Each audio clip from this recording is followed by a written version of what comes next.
Here's how you can teach your toddler the shapes using painter's tapes. I went ahead and cut out smaller shapes to use as the pieces to go inside of the larger shapes. And here's how it went. These are our shapes, okay?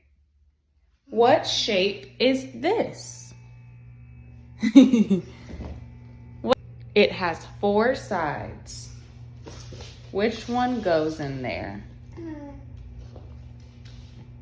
Good job. Where is the triangle? Good job. Where is the square?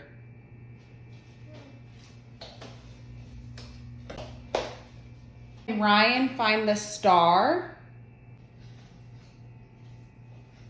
Good job.